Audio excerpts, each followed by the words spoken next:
Добувати не можна, оскаржити. Результати конкурсу, на якому українські та іноземні компанії боролись за право видобувати газ в Україні, скасував столичний суд. Справжні змагання за ділянки з газовими родовищами Україна провела вперше за багато років. Це прозорий конкурс замість розподілу площ та таємними схемами, раділи експерти і гравці ринку. Проте за місяць компанія, яка програла боротьбу, «Укрнафтобуріння», в суді результати конкурсу оскаржила. Як це рішення може вплинути на нас із вами, розбиралася Ірина Щербак. У полі поблизу Коломенського чимало свердловин. Тут понад 20 років добувають газ. Раніше селяни зиску з видобутку палива не мали. Зараз робиться капітальний ремонт нашої Куликівської школи, центральний водогін робиться. Закупили 2 автобуси сільська рада. Безкоштовний для пенсіонерів є один день, безкоштовний проїзд. Люди дуже задоволені. 2 мільйони гривень – такий бюджет мало Коломенське раніше. Грошей побільшало після об'єднання в громаду із сусіднім селом, а ще завдяки податкам від видобутку газу. Із 2019 року вже живемо за рентою в 3%, як об'єднана територіальна громада, то у нас бюджет більше 40 мільйонів має бути на кінець року. Тобто зміни кардинальні, і це відчувають, звичайно, всі. Такі багаті села є по всій країні, там, де є що видобувати – копалини. Вперше за багато років Україна провела відкритий конкурс на користування надрами на умовах, що частина видобутого газу отримає держава, решту – інвестор. Ми оцінюємо конкурси, які вже пройшли, як досить успішними.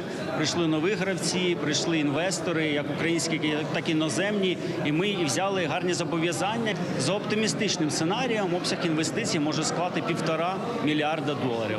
9 ділянок загальною площею 11 тисяч квадратних кілометрів – це як 1,5 мільйони футбольних полів. Їх розроблятимуть українські та іноземні компанії. Результати конкурсу визнали більшість учасників, експерти та уряд. Лише одна компанія «Укрнафтобуріння» через суд оскаржила рішення за однією з ділянок, де програла у конкурентній боротьбі. Проблема виникла в тому, що в конкурсі приймали участь спеціально створені компанії для цього. Сам по собі факт участі в конкурсі спеціально створеної компанії не створює підстав для визнання результатів конкурсу недійсним. По-перше, це не заборонено українським законодавством. А по-друге, як я вже казав, це є досить поширена міжнародна і українська практика. Та попри доводи юристів, Київський окружний адмінсуд задовольнив позов «Укрнафтобуріння». Тепер починати роботи на ділянці переможець конкурсу не може. Хоча вже оголосив, що в найближчі роки планує інвестувати в цю ділянку понад 1 мільярд гривень. Під загрозою рішення і щодо інших ділянок. А чи будь-яка компанія, що програла конкурс, може судитись? Все відбувалося прозоро, добре, якісно, у відповідності до всіх норм. І потім за якийсь час починаються судові справи. Це не дуже добрий сигнал. На жаль, в Україні є репутація серед інвесторів, що можуть бути судові процеси. Якщо на нові ділянки не прийдуть інвестори, місцеві громади залишаться без грошей. Не буде кому платити десятки мільйонів гривень ренти щороку. Не буде кому дати роботу селянам.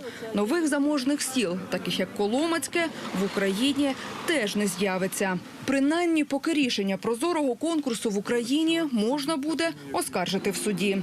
Ірина Щербак, Олена Орлова, Тарас Мишак, Павло Бабінчук. Сьогодні канал «Україна».